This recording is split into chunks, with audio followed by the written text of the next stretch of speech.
Ponente del laboratorio Benfarma. El título, como veis, es Soluciones naturales para el estrés y la ansiedad. Él es José Luis Boados, diplomado en enfermería, máster en bioresonancia, kinesiología holística superior por el CMT, si no me equivoco, ¿verdad? Muy bien. Pues nada más, son todos tuyos y adelante. Os voy a hablar un poquito del estrés. El estrés es una reacción fisiológica natural a una situación de peligro o amenaza, sea esta real o no. El organismo se pone en acción de defensa, poniendo en funcionamiento una serie de mecanismos que le permiten las dos situaciones que nos da el estrés, o huir o atacar.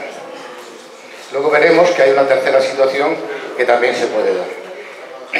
La reacción fisiológica al estrés es simplemente, en un principio, era la supervivencia. La supervivencia, que era poder escapar, huir del depredador, poder escapar, huir de un peligro amenazante.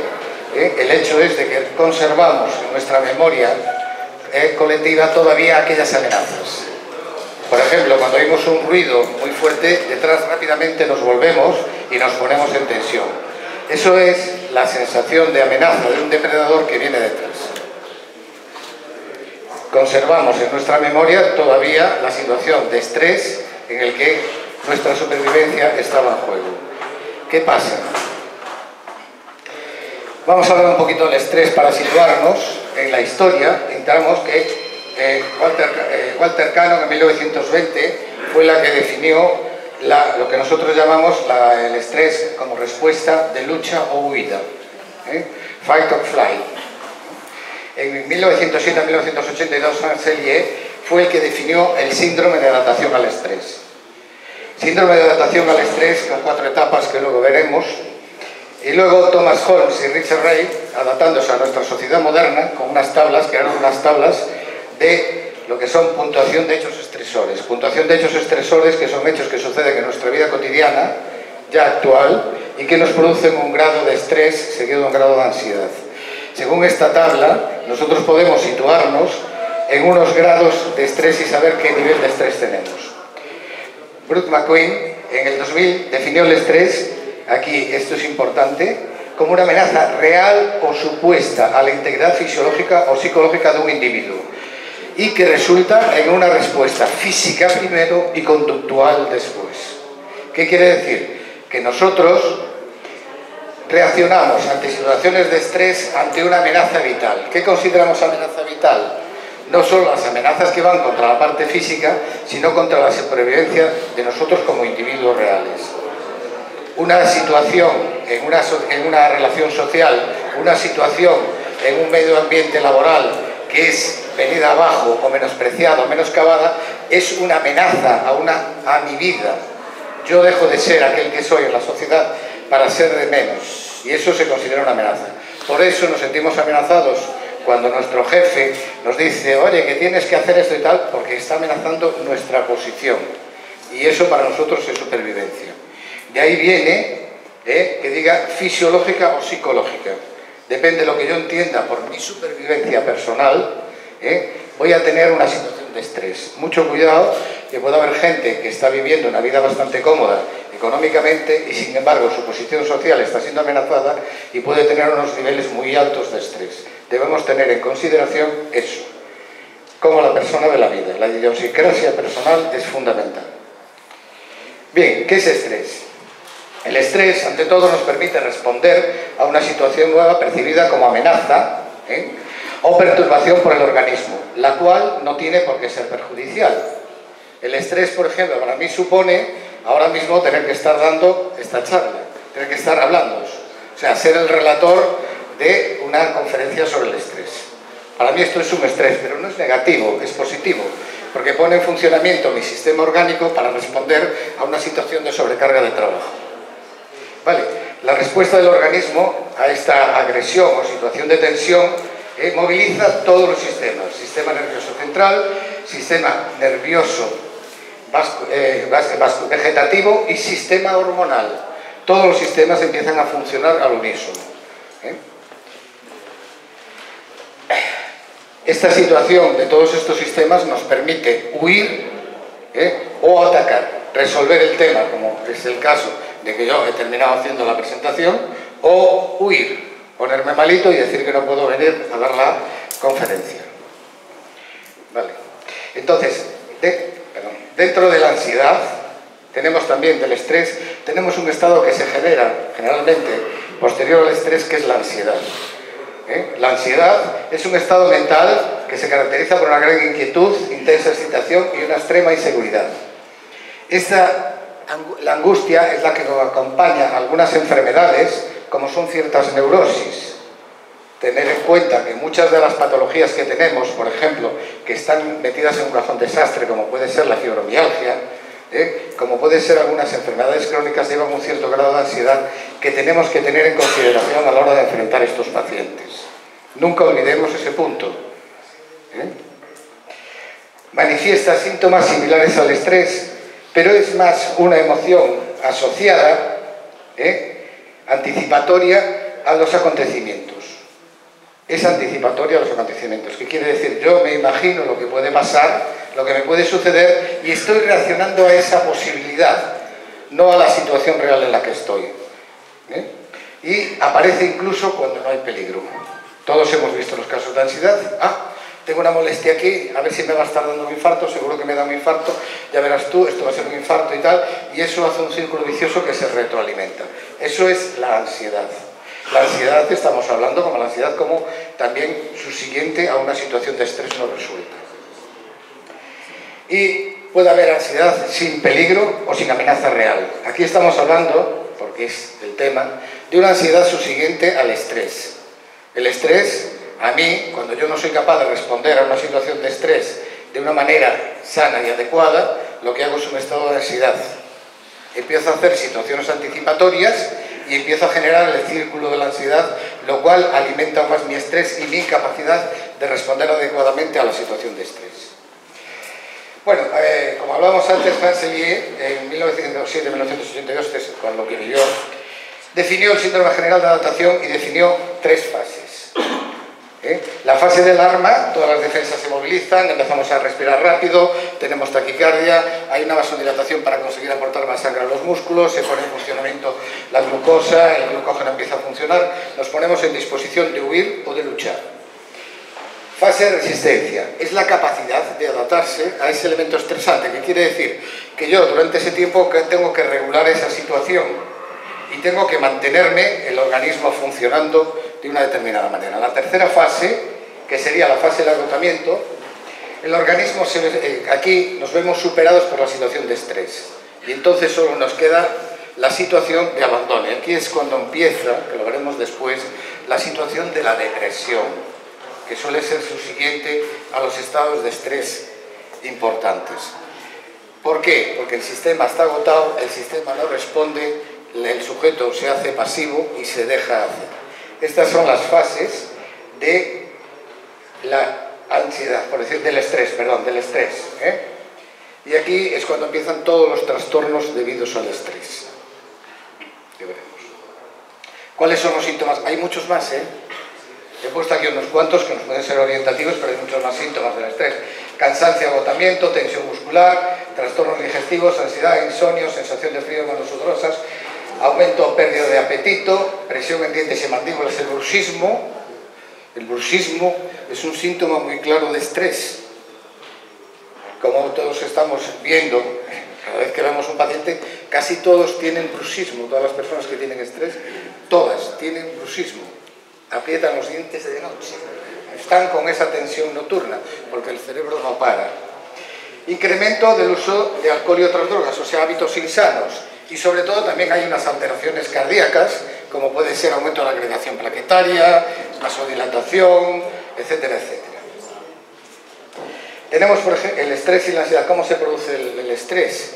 Bueno, pues un factor estresante, que puede ser físico, exceso de calor, exceso de frío, o puede ser emocional, llega a la amígdala, en el cerebro, donde se procesan las emociones.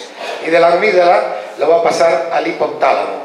El hipotálamo va a segregar lo que es la CRH, que es la hormona precursora de la adenocorticotrofa hormona. Esta hormona adenocorticotrofa va a ir a las glándulas suprarrenales y va a estimular la secreción de, entre otras sustancias, el cortisol.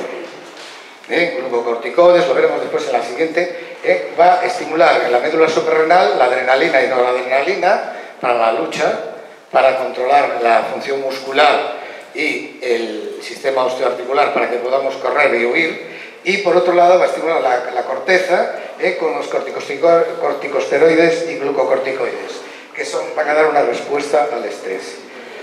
¿Cuál es la respuesta al estrés? Tenemos aquí el ritmo cardíaco, la frecuencia respiratoria, la vasodilatación, aporte sanguíneo mayor a lo que es la parte muscular, etcétera, etcétera. Voy un poquito apurado, si voy muy rápido me lo decís, pero como empezamos tarde, para ajustarnos un poquito. Entonces nosotros vamos a hacerlo de otra manera. En vez de definimos dos fases de estrés y las vamos a definir según el sistema hormonal. En una fase de estrés agudo, lo que hacemos, estamos hablando de lo que es la médula suprarrenal, que va a segregar las catecolaminas que van a poner en funcionamiento el sistema vascular. Estamos hablando de la dopamina, la adrenalina y la noradrenalina. La dopamina, como sabemos todos, es un neurotransmisor que controla la función cerebral, el control cerebral. Durante este sistema de estrés hay una anulación de los procesos, por decirlo de alguna manera, de los lóbulos frontales, y empieza a funcionar el sistema límbico única y exclusivamente. De ahí que en muchos casos de estrés la reacción sea irracional, de alguna manera, porque estamos trabajando con la parte de la supervivencia, por decirlo de alguna manera, con el cerebro reptiliano, con el primer cerebro, que solo se preocupa de la supervivencia. Hay como una anulación de la parte de los lóbulos frontales. Aquí, como vemos, es un poco explicación, aumenta la frecuencia cardíaca, la respiración. ¿Los síntomas cuáles son? Agresividad, angustia, insomnio, diarrea, trastornos neuromusculares, trastornos tal e hipertensión arterial. Un estrés agudo mantenido durante tiempo produce hipertensión arterial. Por otro lado tenemos el estrés crónico, donde ya se segregan otras hormonas en lo que es la corteza suprarrenal, que es la aldosterona, el cortisol, que es la hormona de la inflamación, que se segrega para resolver los procesos inflamatorios y de agresión física, y lo que es la testosterona. Como vemos, luego lo veremos en un gráfico un poco mejor, pero se segregan una serie de hormonas también, vamos a ver, que van a poner en funcionamiento o a inhibir partes del organismo. Las alteraciones en los ciclos menstruales debidas al estrés son muy frecuentes, porque se inhiben las hormonas sexuales de alguna manera, el ciclo se inhibe para que el organismo se dedique a estar preparado para lo que hablábamos, la lucha o la huida. Bien, como vemos aquí, esta sería lo que es el estrés crónico cuando esto se mantiene y todas estas alteraciones en el resto de los sistemas, y aquí es cuando aparece lo que es, aumenta la lipolisis, la proteólisis y disminuye el uso celular de la glucosa y el funcionamiento del sistema inmunitario. En este grado de estrés crónico, el sistema inmunitario está decaído, se ha puesto en alerta durante el estrés agudo y cuando llegamos al estrés crónico está agotado, no tiene ya salida. Además, tenemos una cosa muy importante, el glucógeno está funcionando, se está haciendo glucosa, pero las células disminuyen su capacidad de usar la glucosa, porque están utilizándose en el músculo, que es el elemento fundamental preparado para la huida.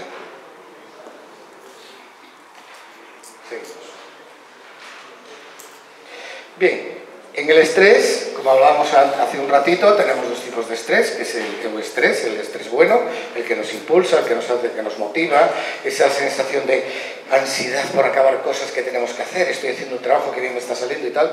Ese tipo de estrés es un estrés bueno, en el cual hay una serie de estimulación sobre la adrenalina, noradrenalina, que nos permite funcionar más rápido, mantener, por decirlo de alguna manera, mucho más tiempo el estado de vigilia, abreviar en el sueño, mantener el organismo en tensión para realizar un trabajo.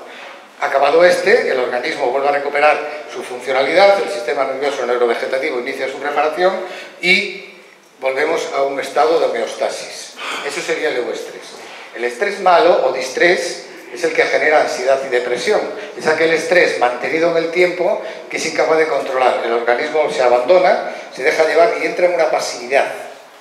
Entra en, bueno, que sea lo que Dios quiera, y entra en un funcionamiento. Es la típica persona que llega a la consulta, dice, no estoy mal, pero estoy así, es que no funciona y tal, como que no no está situada, está como, es igual, que venga lo que venga, ya me ha venido de todo.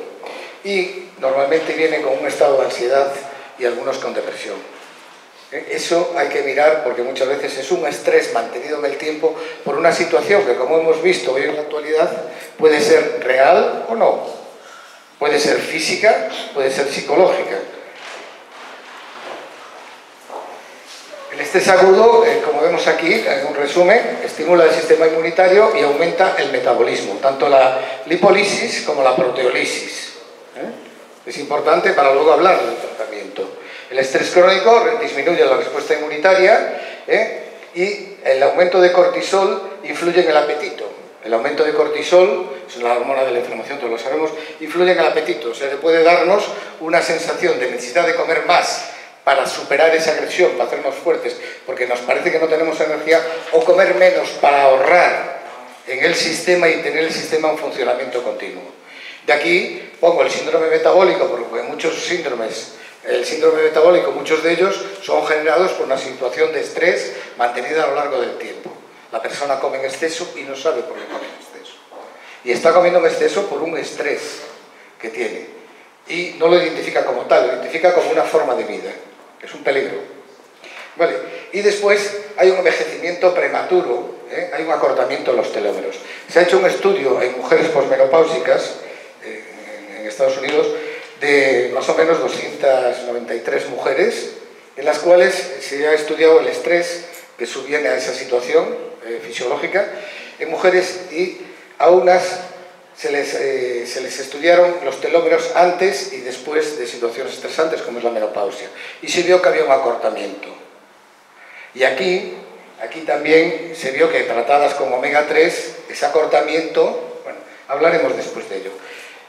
Con las situaciones de estrés, si se hace un estudio, el telómero son esos herretes, como esos cierres que tienen los cromosomas para que no se deshilachen.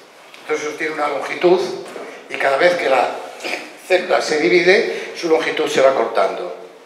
Y entonces llega un momento en que es tan cortita que los cromosomas se deshilachan y son incapaces de funcionar correctamente. Y de ahí viene el envejecimiento prematuro. Vale, entonces, en el estrés agudo hay un envejecimiento prematuro siempre. Aquí tenemos lo que es el estrés y la ansiedad, tenemos todas las situaciones, hay un estresor, y como hablábamos al principio, el estresor llega a la amígdala, que procesa las emociones, y la amígdala da instrucciones al hipotálamo. El hipotálamo segrega una serie de neurotransmisores, entre ellos la activadora de la corticotrofina. Esta va a activar lo que son las glándulas suprarrenales, pero además se segrega la hormona luteinizante.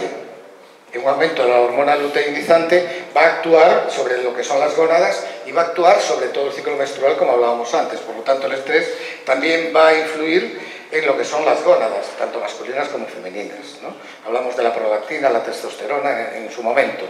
No me voy a extender mucho. Pero también va a tener una influencia sobre lo que es el tiroides, la TSH, la hormona estimuladora del tiroides. Y también todo esto va a tener una influencia, como vemos aquí, sobre el timo, el bazo y el sistema inmunitario importante. Al mismo tiempo, también interviene en también interviene en el metabolismo del calcio y del potasio. Lo veremos después en un momento. Por lo tanto, también interviene en el crecimiento y en la buena constitución ósea. Por lo tanto, es muy importante también tener en consideración el estrés de los niños, que de él vamos a hablar también. Después, otro sistema que decía sobre el sistema cardiovascular tiene efectos muy importantes. Nos parece que el estrés no tiene un efecto demasiado importante, pero sobre el sistema cardiovascular, en nuestra actualidad, estamos viendo un aumento de infartos. Yo al trabajar en los dos lo veo más en mujeres de 45, 50 años, cada vez más. Y yo creo que es un alto nivel de estrés. Se va a la glándula, a las adrenales, y ahí se segregan las catecolaminas, y las catecolaminas tienen un efecto sobre la vasoconstricción del vaso y sobre la agregación plaquetaria, lo cual hace que la sangre sea un poquito más espesa. Y además actúa también sobre el sistema inmunitario, y también actúa sobre la conductividad del corazón, produciendo taquicardias, arritmias, etcétera, etcétera. Es muy importante el grado de estrés. Nos parece que hoy que no tenemos factores amenazantes, pero hoy se ha dado mucha importancia a la imagen personal, y la amenaza de esa imagen personal está generando un gran nivel de estrés y muchas alteraciones vasculares. No hay más que consultar los índices médicos para ver la cantidad de infartos que se están dando a gente joven y ver qué tipo de vida llevaba. Esto es un breve recuerdo. Bien, ¿qué pasa con el estrés y la ansiedad? El estrés y la ansiedad es una rueda en la cual hay, por decirlo de alguna manera, alteraciones físicas, emocionales, mentales, comportamentales. Yo tengo una alteración física, me siento taquicardia, estoy mal, entonces voy a tener una factor emocional, estoy mal, me encuentro mal, entra la ansiedad, empiezan mis factores mentales, empiezo a desencadenar una cascada mental con todas estas situaciones. Dificultad para concentrarse, tomar decisiones, y eso va a influir en mi conducta, porque me voy a sentir peor, no voy a saber reaccionar, por ejemplo, tendencia a aislamiento social, conductas adictivas, etcétera, etcétera. Es una rueda que nos va a llevar cada vez a mayor velocidad hasta un desgaste total del organismo, como veíamos. ¿Vale? Bueno, no os voy a repetir, las físicas ya las hemos visto, pero las emocionales, nerviosismo, ansiedad, irritabilidad, enfado, tristeza, que nos van a llevar a unas actitudes mentales, dificultad para concentrarse, insomnio, etcétera, etcétera, y unas comportamentales. Las conductas erráticas, aisladas, que nos van a llevar también a muchas de estas conductas erráticas y aisladas y aislamiento social, nos van a llevar a usar factores de compensación.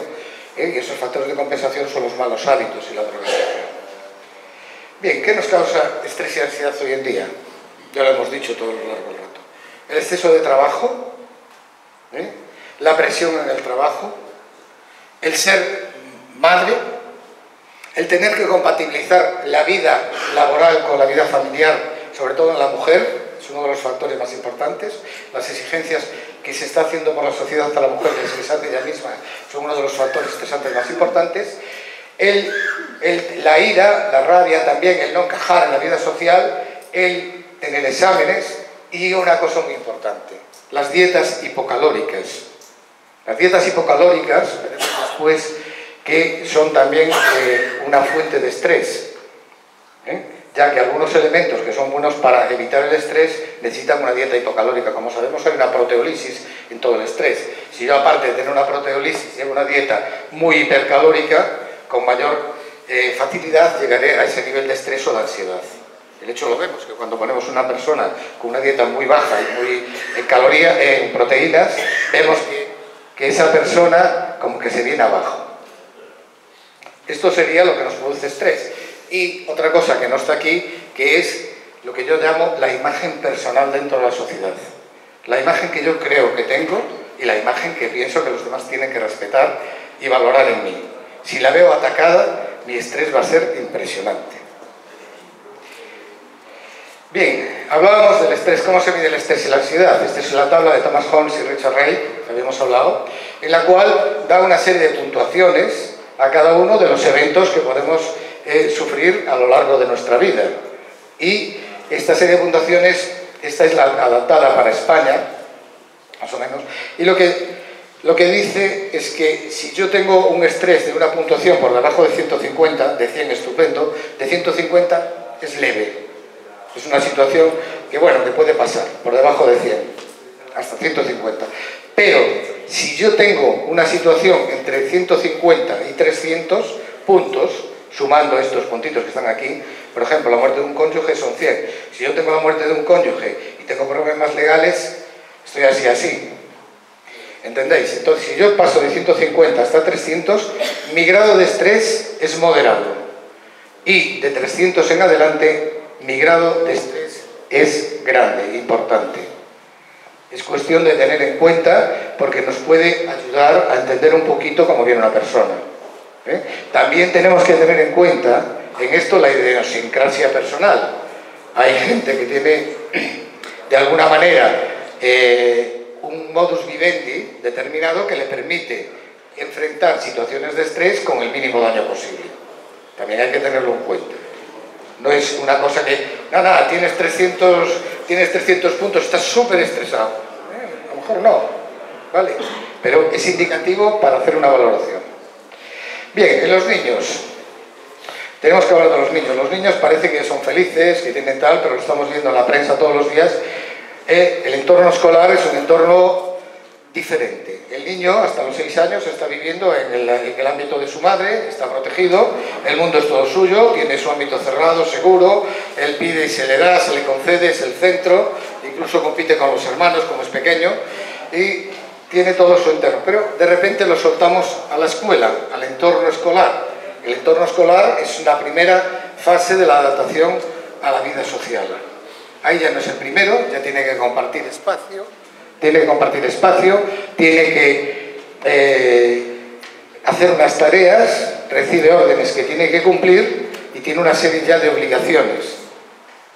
Y entonces ahí puede sobrevenir el estrés. Y aún encima tenemos la competencia de los demás compañeros, el acoso escolar, el bullying.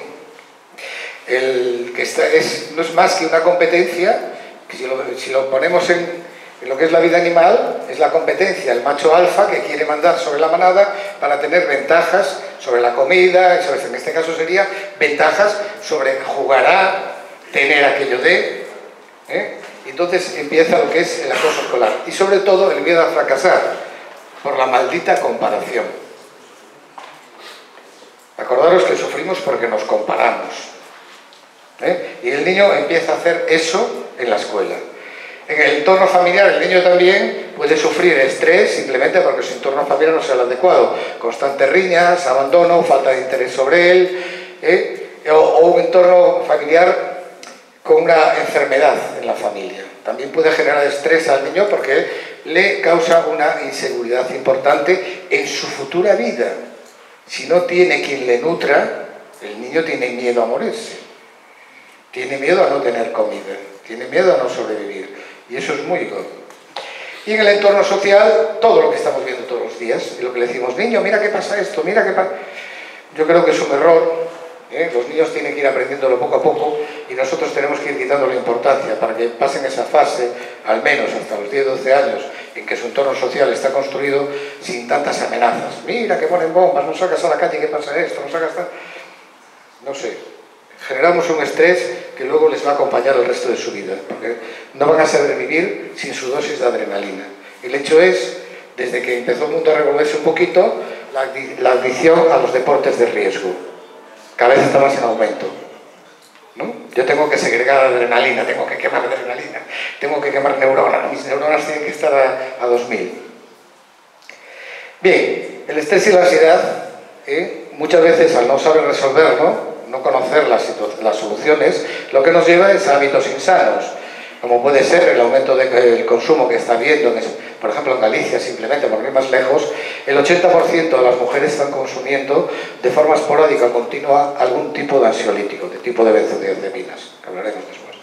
Entonces, hábitos insanos como comer en exceso, como el alcohol, el tabaco, o tomar ansiolíticos o las drogas, que son factores de compensación que generan una sensación de liviedad momentánea, pero que al acabar esa sensación hay que repetir ese hábito para volver a tener la sensación de tranquilidad. Y eso devoca o nos lleva a lo que son las dependencias, como son la drogodependencia, la dependencia del alcohol, dependencia de ciertos hábitos, la dependencia de la pornografía. Es una dependencia social por el aislamiento de la persona. La persona se aísla, entonces la forma más segura de hacer cosas es lo que puede hacer en su entorno cerrado. También deviene de una situación de estrés y falta de encaje en la sociedad. Lo habíamos antes, que una situación de la ansiedad común es alejarse de la vida social. ¿Vale? Bien, efecto de estrés crónico, ¿cómo podemos combatir el estrés crónico? Vamos a lo que nos interesa. La actividad física es uno de los mejores tratamientos para el estrés crónico. Luego, buenos hábitos alimentarios, sueño de calidad, omega 3 y a evitar hábitos riesgosos como alcohol, tabaco, complementos nutricionales adecuados y técnicas de liberación del estrés. ¿Por qué pongo esto en negrilla? Porque me parecen fundamentales. El omega 3 es un producto que es, vamos, los omega 3 de calidad es, como hablábamos antes, que os lo explicaba antes, en las mujeres menopáusicas a las que se le dio omega 3, sus telómeros no se acortaban. Y no solo eso, no solo no se acortaban, sino que en algún caso se alargaban. Quiere decir que el omega 3 tiene una función muy importante como antiinflamatoria y además como precursor de ciertas hormonas que veremos.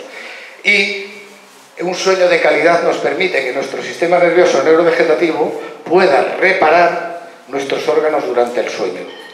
De ahí que viene que dicen que, según los ritmos circadianos, una buena hora para echarse a dormir sería, como hacen los ingleses, a las 10 de la noche en camita y a las 5 de la mañana a vivir. Para tener el hígado casi en la mitad, descansando y depurándose.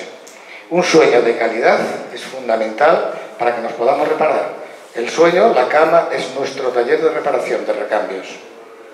Y luego tenemos los complementos nutricionales adecuados, porque todo sistema de estrés, todo estrés, agota el sistema algunos elementos que hace falta reponer de alguna manera. Bien, y las técnicas de liberación del estrés, maravillosas. Maravillosas. No es el motivo de esta charla, de esta relación, pero maravillosas. Creo que todos tendríamos que hacerlas. Tratamiento nutricional. Tenemos la fitoterapia, los aminoácidos, las vitaminas y los minerales. Voy a poner solo unos cuantos. Vale, en la fitoterapia tenemos el ginseng siempre por la mañana. Y en un estrés se debe dar de 15 días a un mes, porque el ginseng tonifica al paciente y de alguna manera recupera el sistema inmunitario. Se debe dar solo por la mañana y el ginseng en una dosis de 200 miligramos a 1000 miligramos al día, no más. Y tomado por la mañana. Y claro, yo no les voy a aconsejar ningún tipo de ginseng, pero ustedes saben que hay ginseng y ginseng. Elijan ustedes. Vale, la rodiola es una planta que activa sobre todo sobre los procesos cognitivos. Parece mentira, estamos hablando, tiene más aplicaciones, ¿no? Igual que el ginkgo biloba, lo veremos, tiene más aplicaciones, pero actúa sobre los procesos cognitivos y ayuda a liberar el estrés. El ginkgo biloba es una planta que activa los receptores GABA, que luego hablaremos de qué son los receptores GABA de las neuronas. Y entonces es una planta muy buena. Y el té tiene en sus hojas un aminoácido que es la L-teanina, que es un precursor y que activa también el GABA. El té, a pesar de todo, es un buen elemento para combatir el estrés. ¿Vale? La rodiola, bueno, no vamos a meternos en dosis, pero más o menos sería aproximadamente, bueno, hablaremos en otro momento. Aminoácidos, la tirosina. Ven ustedes, está la espirulina en cabeza y la soja. Cuidado con la soja en los prostáticos. Pero bueno, la espirulina es un buen complemento. Es como una proteína natural que nos ayuda a obtener la tirosina. La tirosina es un aminoácido que es precursor de otras neuronas, y lo que nos sirve es para mantener un buen estado emocional y mental. El triptófano, todos sabemos que el triptófano, por decirlo de alguna manera, se convierte en el cerebro en 5-hidroxitriptófano por una hidrosilación y luego con una descarboxilación a través de la vitamina B6, punto que vamos a marcar B6, se convierte en serotonina. ¿Vale? Se convierte en serotonina. Pero el triptófano tiene una cosa, que dado directamente, los estudios que se han hecho no son concluyentes porque tienen defectos en la forma de estudiarse y todo eso. Entonces el triptófano en forma directa parece que no es muy bueno. O sea que no se absorbe o no se utiliza bien. Pero es fundamental para que el triptófano haga su efecto que haya vitamina B6 para su descarboxilación y se convierta en serotonina. Minerales, tenemos después el magnesio. El magnesio parece que es pobrecito, pero interviene en más de 300 funciones metabólicas dentro del organismo. Y además interviene también en la regulación de ciertos neurotransmisores, incluso la serotonina también, para que puedan realizarse, para que puedan aparecer, para que puedan ser sintetizados. Más o menos el magnesio se pueden dar, se darían unos 6 miligramos aproximadamente por kilo de peso, atentos, pero no se deberían de dar más de 100 miligramos por toma. O sea que si tiene que tomar 600 miligramos haríamos 6 tomas. Por un tema de que sea aprovechable y por su biodisponibilidad. Es un dato importante que se ha demostrado. No más de 100 miligramos por toma. Tomar más es como no tomarlo.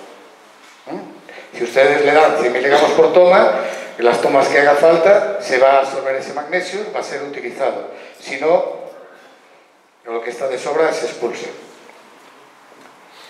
Las vitaminas. Tenemos vitaminas del grupo B, B1, B3, B5, B6, B9 y B12. Son curiosas, son las vitaminas que tiene precisamente el producto del que vamos a hablar después. Pero las vitaminas son fundamentales.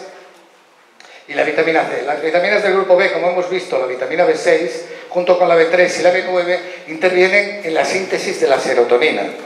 La serotonina, le decían, por decirlo de alguna manera, el neurotransmisor de la felicidad. Es el que nos permite estar despiertos, estar contentos, funcionar.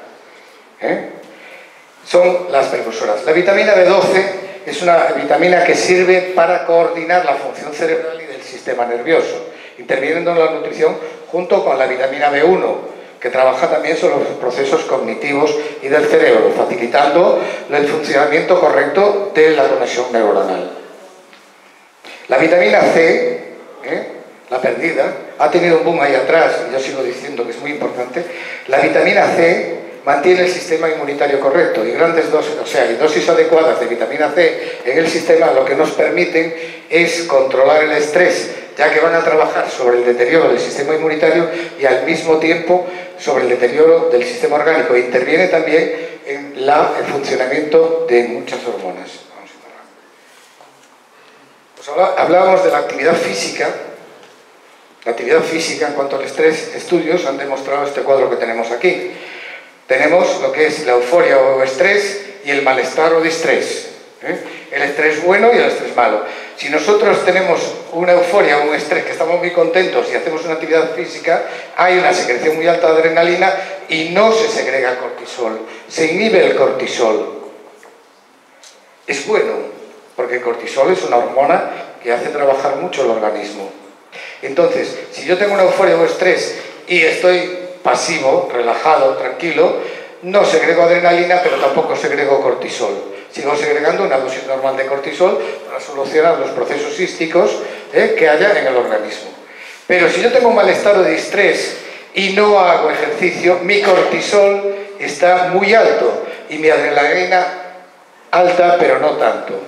Con lo cual, si yo, a pesar de estar mal, tengo un distrés, estoy pasivo y relajado, voy a tener tendencia a caer cada vez más.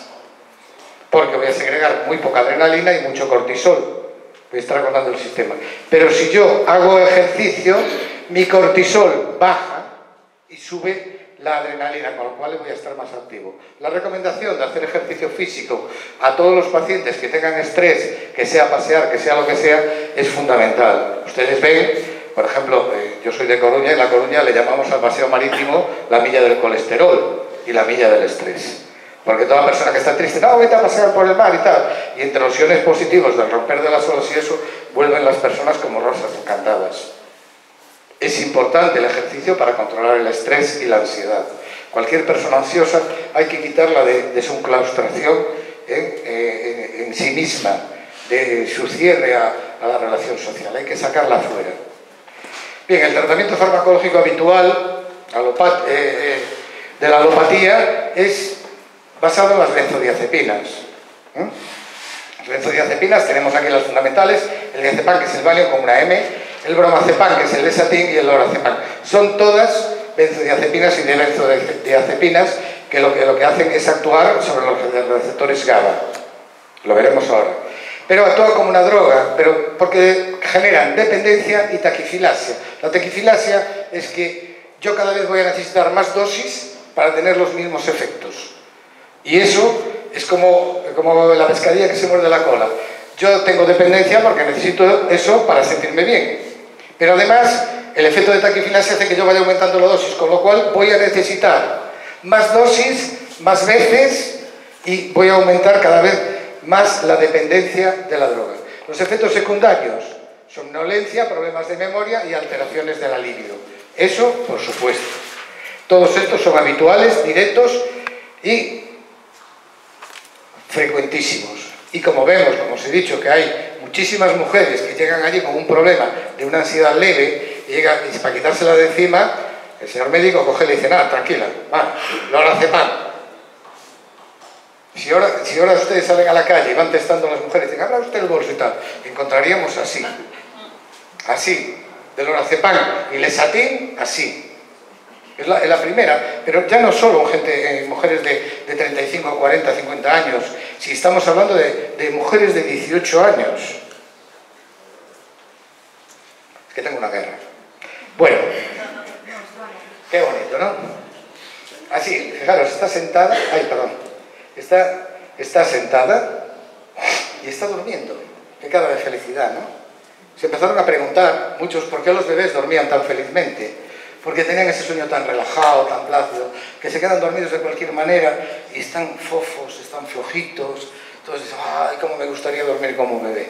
Se empezaron a preguntar por qué. ¿Qué era lo que hacía que los bebés durmieran así? Empezaron a estudiar, a mirar y encontraron que era, después de muchos estudios, encontraron que era una molécula, un decapéptido, que se obtenía de la leche, de la caseína, al romperse con una enzima que solo tienen los bebés.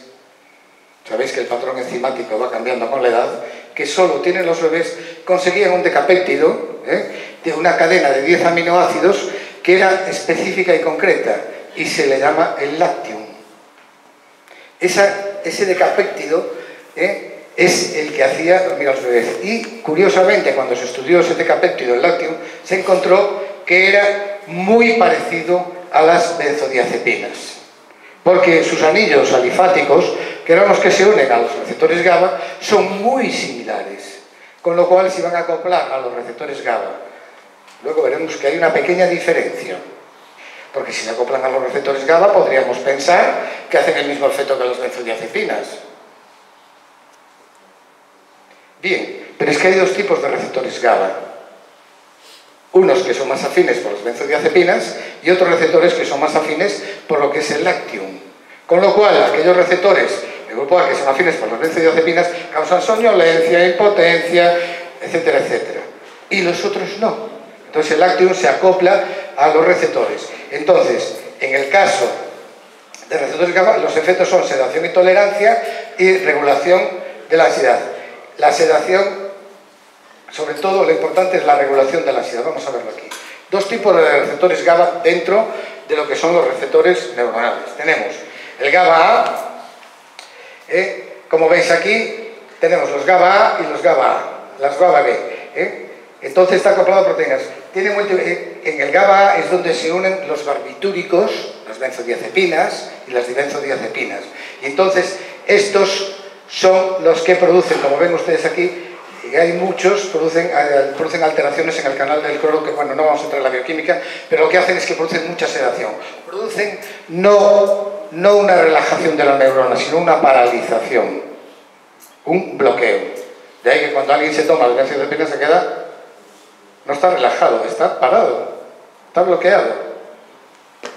¿Vale? Sin embargo, los receptores GABA B funcionan de esta manera, no vamos a hablar. Aumenta la conductancia del potasio, con lo cual la bomba de sodio-potasio funciona mucho más correcta y inhibe la del calcio, con lo cual inhibe la excitación, con lo cual hace que la célula funcione más lenta, con lo cual hace que el GABA, el ácido GABA-aminobenzoico, empiece a funcionar en el cerebro y produzca relajación, evite esas tormentas mentales de eso que explican, ¿no? De perdonar. No es por ofender. Cuando una mujer piensa, ¿no? ¿Quién te relaciona todo? Está hablando de libros y termina hablando de la historia del mundo y lo que está pasando en Irán mientras está haciendo la compra y está hablando de las naranjas. Es una capacidad, a mí me gustaría, me iba a ahorrar mucho tiempo, os lo digo de verdad. Yo cuando quiero algo, y hay testigos, cuando quiero saber algo concreto, pregunto a una mujer. Bueno, esa tormenta mental es la que tienen muchas veces en los estados de estrés y ansiedad. Y eso nos lleva a confusión, a ser incapaces de decidir, de tomar decisiones, de optar por soluciones, etcétera, etcétera. Entonces, cuando actuamos sobre los receptores GABA B, lo que hacemos es parar un poquito esa situación y que vaya la cosa como más despacio. que nos aclare más la situación. Esa es la diferencia con las benzodiazepinas. No es lo mismo circular en una carretera despacito y circular despacio que estar cortado y no poder circular. Es la diferencia entre una benzodiazepina y lo que es una molécula del tipo lácteo. Tenemos después los estudios que se han hecho en ratas. Los estudios en ratas se han hecho con un factor estresante. La rata tiene tendencia a estar enterrada, sobre todo si está en un medio que no conoce. Entonces, para una rata, salir afuera es un estrés, ¿no? Y se ha hecho con este factor estresante, midiendo la cantidad de tiempo que las ratas estaban a medio, o sea, libres en el ambiente.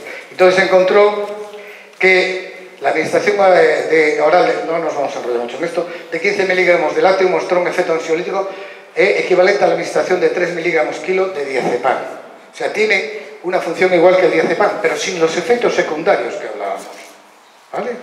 Entonces, la tolerancia, como veis aquí, tiene más o menos la misma cantidad. El lácteo, este es el diazepam, y esto es el placebo. Y esto es el nivel de estrés que tenía la rata. El nivel de la rata que tomaba un placebo, se le había puesto un placebo, porque se le ponía, le había puesto un placebo, tenía un nivel de estrés de 71,3. Las que se le había puesto diazepam tenían 42. Y el lácteo tenía un nivel de actividad de efecto ansiolítico similar al diazepam. Estamos hablando de dosis diferentes, 15 miligramos de lácteo contra 3 miligramos de diazepam. No es equiparable la cantidad. No vamos tampoco a mentir. Y la tolerancia a la habituación era mucho menos. Era muchísimo menos la tolerancia. Se hizo un estudio de la tolerancia, respuesta al estrés, y dice que con diazepam no experimentó reducción del nivel de estrés después de aplicar, y con el Lactium sí experimentó una reducción del nivel de estrés. Son estudios que demuestran, en ratas también demuestran, por ejemplo, la duración del efecto ansiolítico es más o menos, como veis aquí, es una duración, después se hizo de pasadas 4 o 6 horas, seguía durando el efecto. No es que solo el efecto sea durante la toma, sino que el efecto es alargado durante el tiempo, el efecto Lactium. Vale, tenemos aquí, se valoró en humanos, se valora la respuesta fisiológica al estrés. Se ha hecho también con placebo, y las respuestas, como veis aquí, ante un placebo, no estamos hablando ya de ninguna medicación de placebo, se da uno un placebo, es un estudio doble ciego, se da uno un placebo y a otro se da. Las respuestas al Lactium, que es la parte amarilla, como veis, están aquí.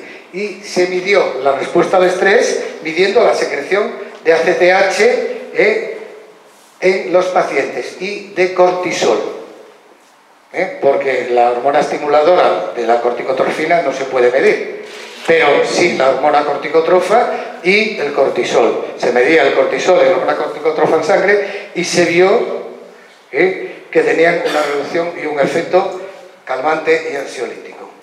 Se hizo un estudio, este es un estudio crossover sobre humanos, y se hizo un estudio en el cual se hacían estudios a los 11 días, a los 31 y después a los 30 días se suspendía el tratamiento y se hacía un estudio después, posteriormente, al suspender el tratamiento. Y los resultados, se daba un placebo, se daba un placebo, esto sería el resultado del placebo y el resultado del lácteo. Como vemos, con el lácteo va reduciendo el nivel de ansiedad y de estrés, sin embargo, con el placebo se mantiene en picos, del cual demuestra la efectividad. Estudio crossover. Crossover es cuando se hacen dos grupos y se le da a uno primero el placebo y al otro se le da la sustancia estudio, y luego se cambian los grupos. Quiere decir que al primero que se le ha dado la sustancia se le da el placebo, y al segundo que se le ha dado el placebo se le da la sustancia. Se hace un estudio crossover y se hacen los estudios en secuencias de días, no vamos a entender más, y se han obtenido estos resultados. Estos son los resultados de mejora de los que han tomado el Lactium con respecto a los que no. Todos estos resultados. Tenemos, bueno, mejores relaciones sociales, menos alteraciones de peso, todos son mejores, mejor estado de tensión, menos dolor físico. Hablábamos al principio que es muy importante controlar la ansiedad, como por ejemplo la fibromialgia, las esclerosis, todo eso hay mucho nivel de ansiedad y es muy importante. Hablamos de los telómeros, ténganlo en cuenta que hay que tratar la ansiedad en esas patologías. Vamos a redundar en una mejor calidad de vida y más vida para nuestros pacientes. Bien, todo eran mejoras con una molécula que no produce efectos secundarios, que no produce adicción y que después de haberla tomado deja sus restos funcionando todavía. Bien.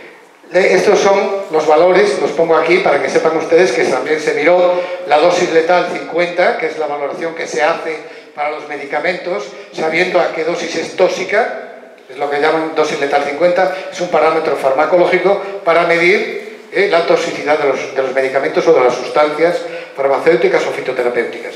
Y dice que era superior a 2000 miligramos kilo. Se ha hecho en ratas, a 2000 miligramos kilo, con lo cual estamos jugando con una molécula muy segura y muy buena. También estamos hablando de seguridad. Dice que induce efectos tóxicos no observables. Al dar superior a 1000 miligramos kilo no se observaron ningunos efectos secundarios.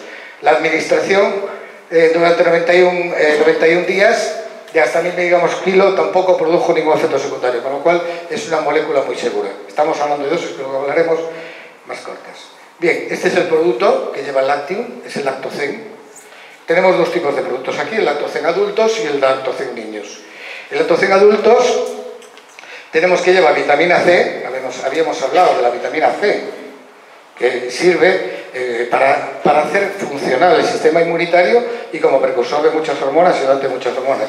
Y las 6 vitaminas del grupo B que hemos definido, que son fundamentales, 3 de ellas para la serotonina, y como habíamos visto, una de ellas es fundamental en la transformación del triptófano en serotonina, que es la B6. Bueno, entonces tenemos las 6 vitaminas. Tenemos las 6 vitaminas. Esta es la composición de las vitaminas. Las vitaminas funcionan como catalizadores de las reacciones químicas y son esenciales.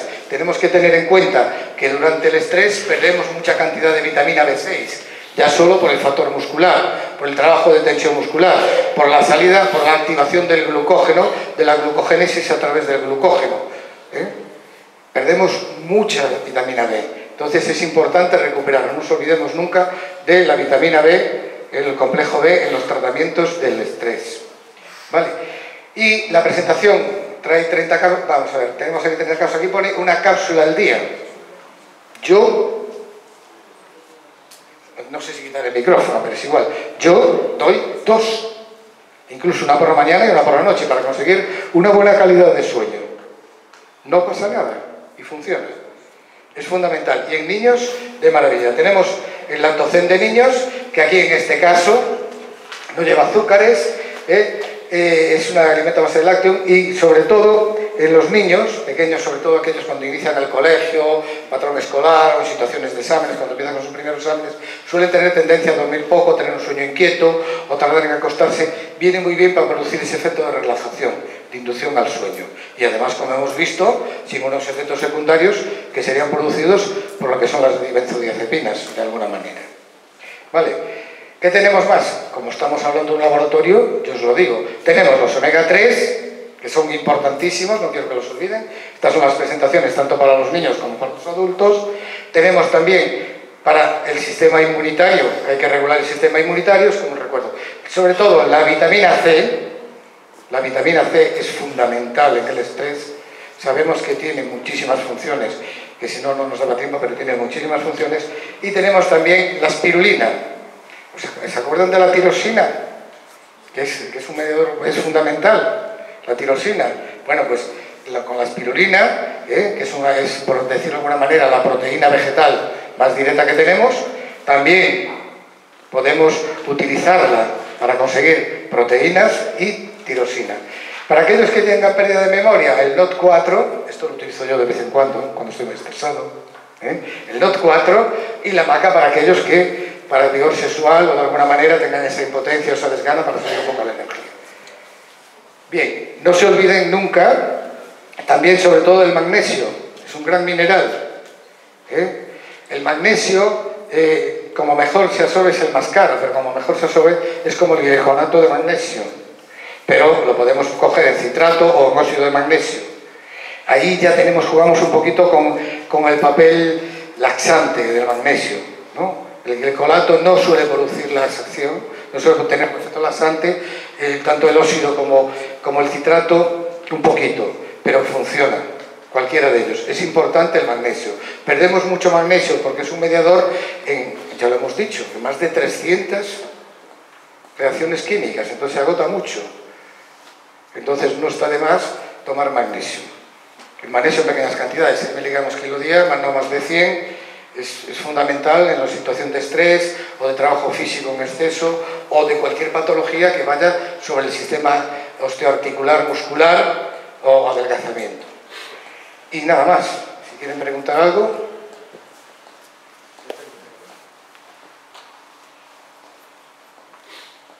Pues muchas gracias. Lamento haber sido un poquito pesado, pero muchísimas gracias a todos.